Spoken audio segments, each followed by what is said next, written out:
राजधानी दिल्ली से सटे जिला गाजियाबाद के लौनी इलाके में एक्स मुस्लिम यानी के सलीम वास्तविक पर उनके घर पर ही जानलेवा हमला हो गया। फिलहाल हमारी मौजूदगी गुरु तेग बहादुर अस्पताल में है, जहां पर सलीम जिंदगी और मौत से जूझ रहे हैं। उनके कुछ साथी हमारे साथ हैं, उनसे पूछ लेते हैं कि आखिरकार इस हत्या की जो कोशिश की गई है उसके पीछे कौन लोग हो सकते हैं, कितने लोग हो सकते हैं, तमाम बातों पर इनसे चर्चा कर लेते हैं। वैसे एक बार अपना नाम बता दो सर।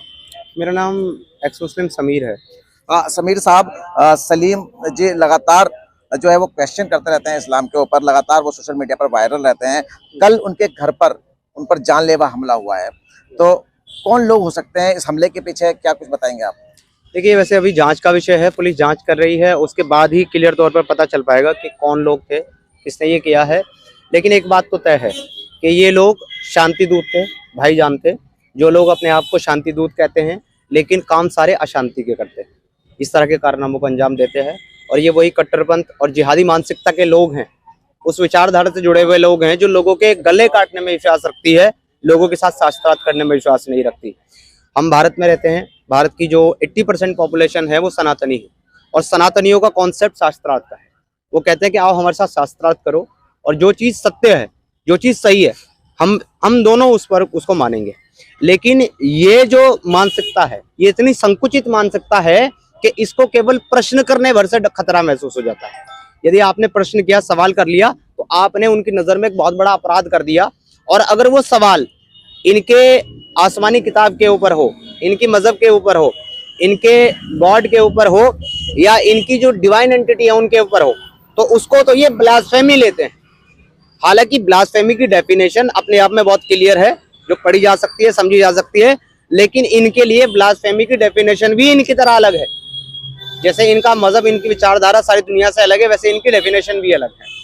ये सारी दुनिया को जो है इस्लाम के नाम पर और मजहब के नाम पर आए दिन बॉम्ब फोड़ते रहते हैं, आए दिन कट्टरता करते रहते हैं, आतंकवादी हमले करते रहते हैं, लोगों के गले काटते रहते हैं, लोगों को उनके पैंट उतार कर चेक करके गोली मारते रहते हैं, और उसके बाद ये दावा करते हैं कि हमारा मजहब शांति का मजहब है। तो इनकी अपनी डेफिनेशन है, अपनी इंटरप्रिटेशन है इनकी, और उसी के आधार पर ये चाहते हैं कि सारे के सारे लोग हमारी डेफिनेशन, हमारी इंटरप्रिटेशन को माने। और ये सब करने के बाद, ये सब डर पैदा करने के बाद, ये क्या है? ये आतंकी तो है कि एक आदमी को ऐसे मारो कि बाकी सब डर जाए, ये डरी तो, यही तो आतंकवाद है।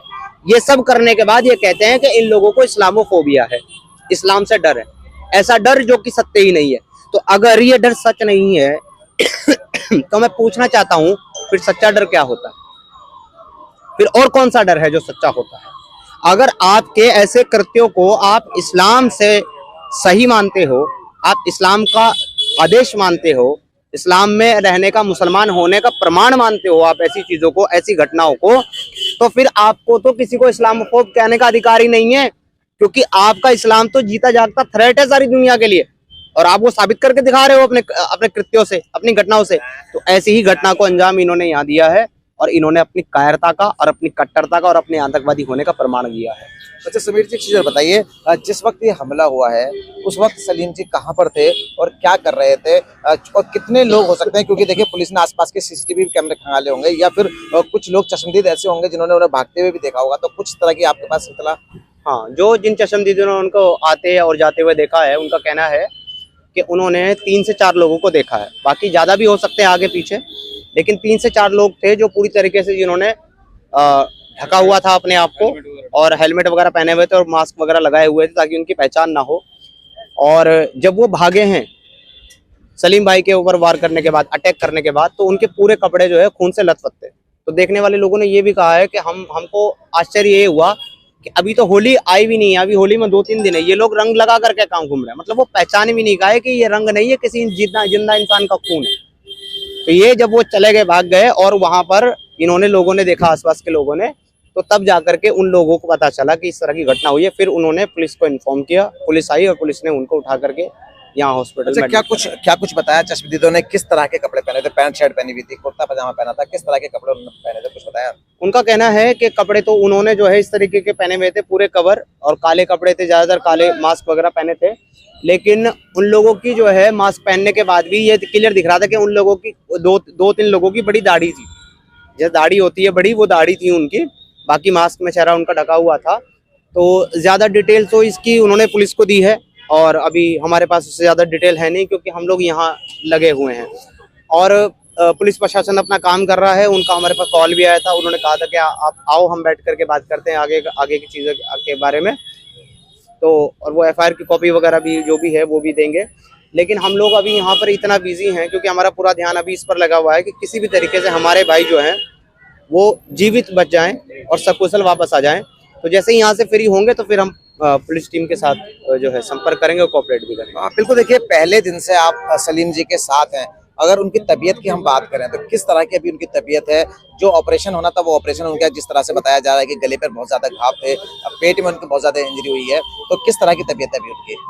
अभी देखिए वो खतरे में है, नाजुक स्थिति उनकी बनी हुई है और डॉक्टर्स का कहना है कि 48 घंटे के बाद ही कुछ कहा जा सकता है, क्योंकि उन्होंने ऑपरेशन तो कर दिया है लेकिन वो ऑपरेशन कितना सक्सेसफुल रहा है ये तो वेंटिलेटर हटने के बाद ही पता चलेगा।